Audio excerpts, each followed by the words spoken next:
یہ کسی بہن نے سوال کیا ہے، عورت کے لیے وضو کرنے کا کیا طریقہ ہے؟ اور دوسرا سوال میرا یہ ہے، دوپٹہ اتار کر وضو کیا تو وضو ہوگا یا نہیں؟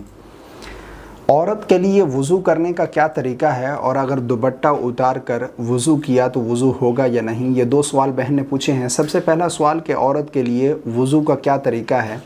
تو دیکھیں، سب سے پہلے ہم نے دونوں ہاتھ دھونے ہیں، اس کے بعد 3 مرتبہ کلی کرنی ہے، 3 مرتبہ ناک میں پانی ڈالنا ہے اور 3 مرتبہ چہرہ دھونا ہے، 3 مرتبہ دونوں بازوں کوہنیوں سمیت دھونے ہیں۔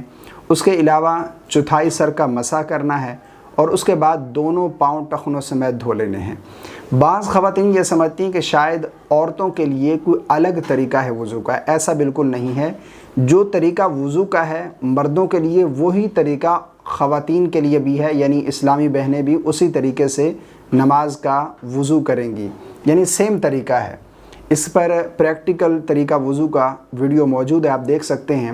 اب دوسرا سوال جو انہوں نے پوچھا ہے کہ دوپٹہ اتار کر وضو کیا تو وضو ہوگا یا نہیں، تو جواب اس کا یہ ہے کہ اگر دوپٹہ اتار کر کوئی اسلامی بہن وضو کرتی ہے تو اس کا وضو بالکل درست مانا جائے گا، کیونکہ اس لیے کہ دیکھیں نا کہ اگر کوئی شخص غسل کر رہا ہے، کوئی اسلامی بہن غسل کرتی ہے، اس وقت تو وہ لباس اتار کر غسل کرتی ہے۔ اگر وہ غسل میں وضو کی نیت بھی کر لے اور وضو والے اعضاء دھل جائیں تو علماء بیان فرماتے ہیں کہ اس کو دوبارہ وضو کرنے کی ضرورت نہیں ہے، وہ اسی وضو کے ساتھ نماز قرآن مجید کی تلاوت کر سکتی ہے۔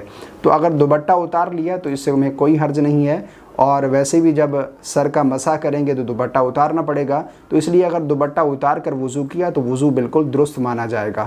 مجھے امید ہے آپ کو میری باتیں سمجھ آ گئی ہوں گی۔ اللہ تعالی ہم سب کو سمجھ کی توفیق عطا فرمائے۔